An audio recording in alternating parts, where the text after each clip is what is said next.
What's up, Ragin Nation? How's it going? This is Alex, and you're watching The Road to Beast Wars. This is just a web series. We're talking about the production of Transformers Rise of the Beast. This is episode number 59, and there's just one little piece of info that I forgot to talk about um, uh, in the breakdown of my Transformers Rise of the Beast Legendary Reports Big Game ad.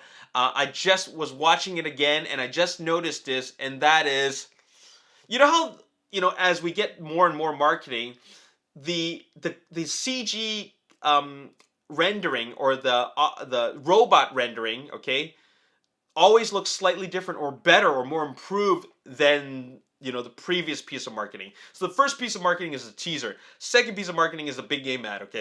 Okay, and if you do a side by side comparison with the same shots, you notice that they're a little bit different. It goes back to, back in 2014, we got the big game ad for Transformers Age of Extinction, and the CG for Optimus getting up after being shot by Lockdown looked pretty, I'll be honest, it looked pretty incomplete. Okay, I won't say it looked bad, but it looked incomplete. Now, if you fast forward to the full theatrical trailer, the final trailer, if you do the comparison shot, they improve it. Okay, so what have they done with in terms of improvements? First of all, they tweaked Jazz as he's rolling out into what appears to be like a junkyard or a boneyard, where they put plane parts. It appears that Jazz has more tweaks done to him, right? But that's not the big change I want to talk about, okay? Look at the shot of Optimus Prime, this close-up shot as he's about to unleash his arm cannon, okay? The Just from looking at first glance, you already notice that one is more detailed than the other. Of course it is, because they have the time to improve the CG, right? When you take a close look at it, one's brighter than the other, one's sharper than the other. There's more detailing, there's more weathering. It's just a lot more sharp and looks better, okay? But the biggest thing I notice is that, just like the title suggests, Optimus has a new and improved mouth, okay? Now, the reason why I noticed this more is because when you watch the Transformers teaser trailer back when it came out in December, like, they show him, his arm cannon materializing, and then it cuts to a close-up shot of his head, okay?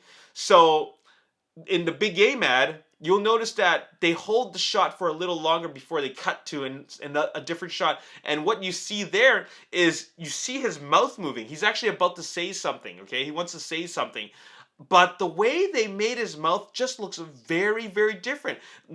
Take a look at that. It almost looks like he has his mouth guard on, and then his mouth guard opens. His face shield, his mouth shield actually opens at the bottom. Doesn't it look like that? It looks a little bit weird to me. It really, really does look weird to me, because it looks really, really animated. I mean, when you look at Optimus Prime in the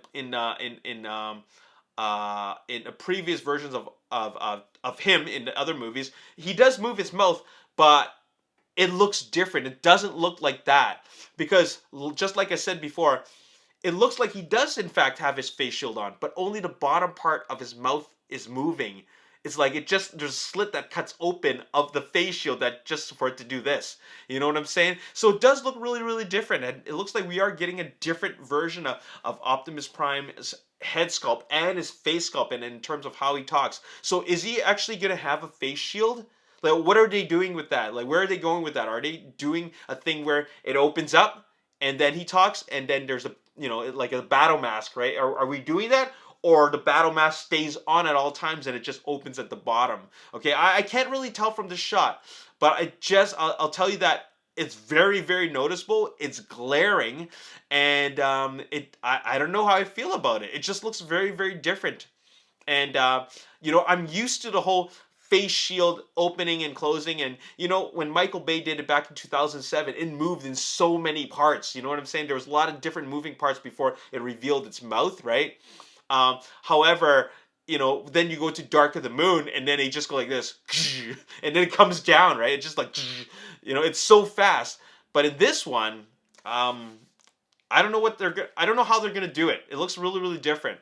Anyways, I just thought I'd point that out. I thought that was very, very interesting that they just should decide to do that. Maybe it's just the angle. Maybe it's just the way you know, it looks from a distance, maybe from a close-up shot, it'll be totally different, and maybe what I'm talking about is just pure nonsense, and I should just wait till we watch the movie, and it won't look anything like that. But anyways, it is something I noticed, right?